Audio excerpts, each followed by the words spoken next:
This is today's Bible reading, June 1st, 2 Samuel 18:1 through 19:10. David now mustered the men who were with him and appointed generals and captains to lead them.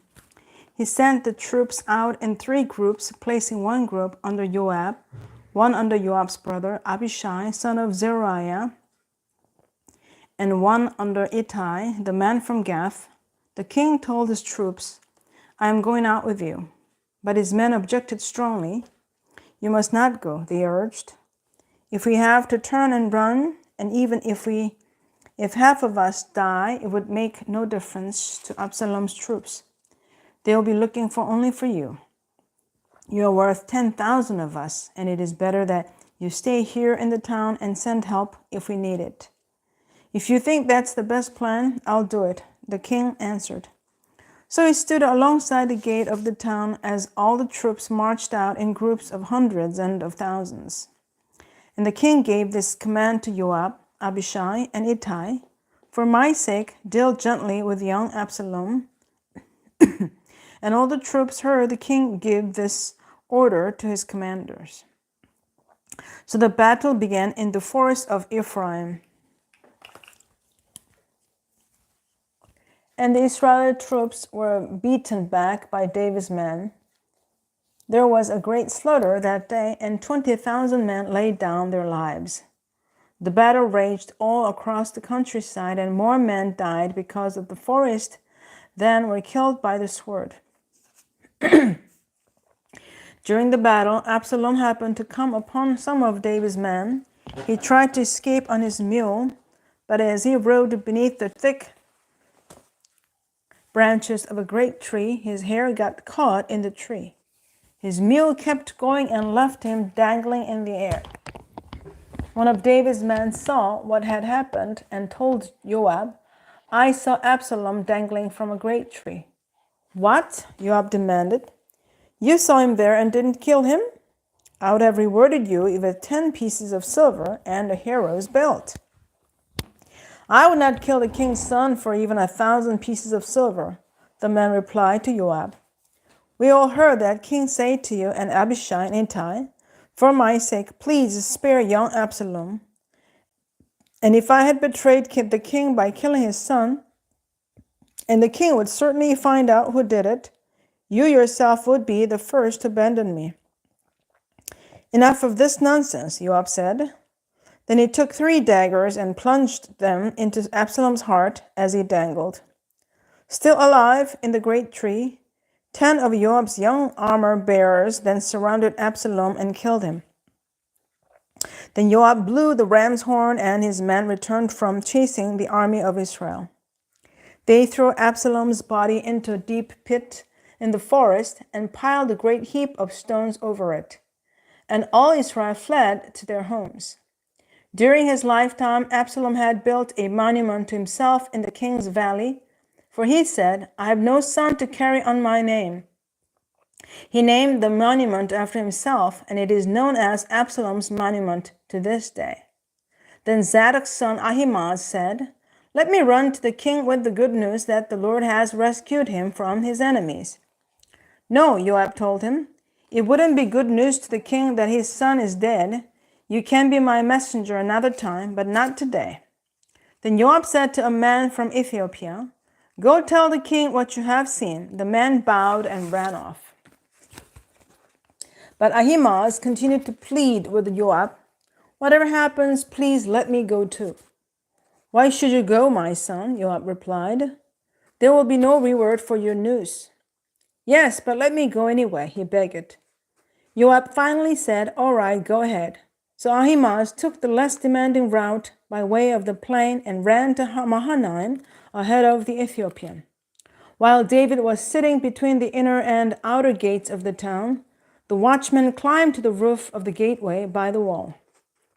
As he looked, he saw a lone man running toward them. He shouted the news down to David, and the king replied, "If he is alone, he has news." As the messenger came closer, the watchman saw another man running toward them. He shouted down, "Here comes another one." The king replied, "He also will have news." The first man runs like Ahimaaz, son of Zadok, the watchman said. He is a good man and comes with good news, the king replied. Then Ahimaaz cried out to the king, Everything is all right. He bowed before the king with his face to the ground and said, Praise to the Lord your God, who has handed over the rebels who dared to stand against my lord the king. What about your Absalom? The king demanded. Is he all right? Ahimaaz replied. When Joab told me to come, there was a lot of commotion, but I didn't know what was happening. Wait here, the king told him. So Ahimaaz stepped aside. Then the man from Ethiopia arrived and said, I have good news for my lord the king. Today the Lord has rescued you from all those who rebelled against you. What about young Absalom? The king demanded. Is he all right? And the Ethiopian replied, May all of your enemies, my lord the king, both now and in the future, share the fate of that young man. The king was overcome with emotion. He went up to the room over the gateway and burst into tears. And as he went, he cried, Oh, my son Absalom, my son Absalom. If only I had died instead of you, O Absalom, my son, my son. Word soon reached Joab that the king was weeping and mourning for Absalom, as all the people heard of the king's deep grief for his son. The joy of that day's victory was turned into deep sadness.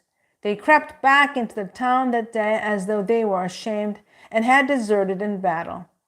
The king covered his face with his hands and kept on crying, Oh, my son Absalom, oh, Absalom, my son, my son.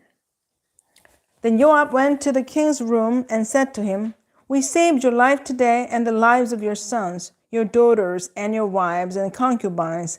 Yet you act like this, making us feel ashamed of ourselves. You seem to love those who hate you and hate those who love you. You have made it clear today that your commanders and troops mean nothing to you. It seems that if Absalom had lived and all of us had died, you would be pleased. Now go out there and congratulate your troops, for I swear by the Lord that if you don't go out, not a single one of them will remain here tonight. Then you will be worse off than ever before. So the king went out and took his seat at the town gate, and as the news spread throughout the town that he was there, everyone went to him. Meanwhile, the Israelites who had supported Absalom fled to their homes, and throughout all the tribes of Israel there was much discussion and argument going on. The people were saying, The king rescued us from our enemies and saved us from the Philistines, but Absalom chased him out of the country. Now Absalom, whom we anointed to rule over us, is dead. Why not ask David to come back and be our king again? Moving on to the New Testament, John 20, through 31. Early on Sunday morning, while it was still dark, Mary Magdalene came to the tomb and found that the stone had been rolled away from the entrance. She ran and found Simon Peter and the other disciple, the one whom Jesus loved. She said, They have taken the Lord's body out of the tomb, and we don't know where they have put him. Peter and the other disciple started out for the tomb. They were both running, but the other disciple outran Peter and reached the tomb first. He stooped and looked in and saw the linen wrappings lying there, but he didn't go in. Then Simon Peter arrived and went inside. He also noticed the linen wrappings lying there, while the cloth that had covered Jesus' head was folded up and lying apart from the other wrappings. Then the disciple who had reached the tomb first also went in, and he saw and believed. For until then, they still hadn't understood the scriptures, what said Jesus must rise from the dead. Then they went home. Mary was standing outside the tomb crying, and she wept. She stooped and looked in. She saw two white-robed angels, one sitting at the head and the other at the foot of the place where the body of Jesus had been lying. Dear woman, why are you crying? The angels asked her. Because they have taken away my Lord, she replied, and I don't know where they have put him. She turned to leave and saw someone standing there. It was Jesus, but she didn't recognize him. Dear woman, why are you crying? Jesus asked her. Who are you looking for? She thought he was the gardener. Sir, she said, if you have taken him away, tell me where you have put him, and I'll go and get him. Mary, Jesus said. She turned to him and cried out, Rabboni, which is Hebrew for teacher. Don't cling to me, Jesus said, for I haven't yet ascended to the Father, but go find my brothers and tell them, I'm ascending to my Father and your Father, to my God and your God. Mary Magdalene found the disciples and told them, I've seen the Lord. Then she gave them his message. That Sunday evening, the disciples were meeting behind locked doors because they were afraid of the Jewish leaders. Suddenly, Jesus was standing there among them. Peace be with you, he said. As he spoke, he showed them the wounds in his hands and his side. They were filled with joy when they saw the Lord. Again he said, Peace be with you. As the Father has sent me, so I am sending you. Then he breathed on them and said, Receive the Holy Spirit. If you forgive anyone's sins, they are forgiven. If you do not forgive them, they are not forgiven. One of the 12 disciples, Thomas, nicknamed the twin, was not with the others when Jesus came. They told him, We've seen the Lord. But he replied, I won't believe it unless I see the nail wounds in his hands, put my fingers into them, and place my hand into the wound in his side. 8 days later, the disciples were together again, and this time Thomas was with them. The doors were locked, but suddenly, as before, Jesus was standing among them. Peace be with you, he said. Then he said to Thomas, Put your finger here and look at my hands. Put your hand into the wound in my side. Don't be faithless any longer. Believe. My Lord and my God, Thomas exclaimed. Then Jesus told him, You believe because you have seen me. Blessed are those who believe without seeing me. The disciples saw Jesus do many other miraculous signs in addition to the ones recorded in this book.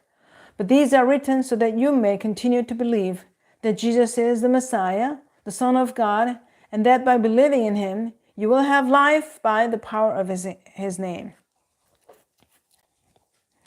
Psalm 119, 153 through 176. Look upon my suffering and rescue me, for I have not forgotten your instructions. Argue my case, take my side, protect my life as you promised. The wicked are far from rescue, but they do not bother with your decrees. Lord, how great is your mercy! Let me be revived by following your regulations. Many persecute and trouble me, yet I have not swerved from your laws. Seeing these traitors makes me sick at heart, because they care nothing for your word. See how I love your commandments, Lord. Give back my life because of your unfailing love. The very essence of your words is truth. All your just regulations will stand forever.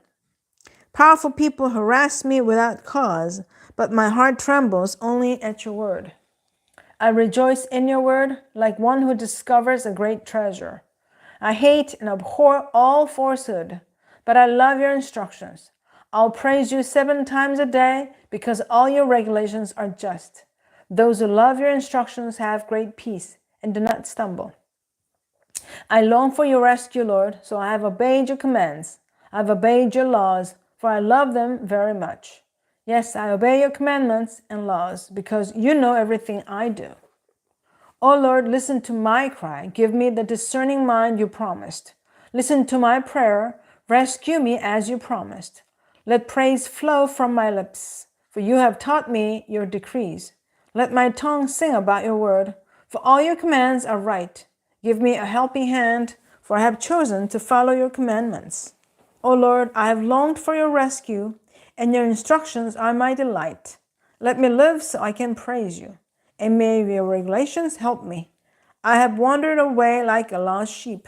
Come and find me, for I have not forgotten your commands. Proverbs 16, 14 through 15. The anger of the king is a deadly threat.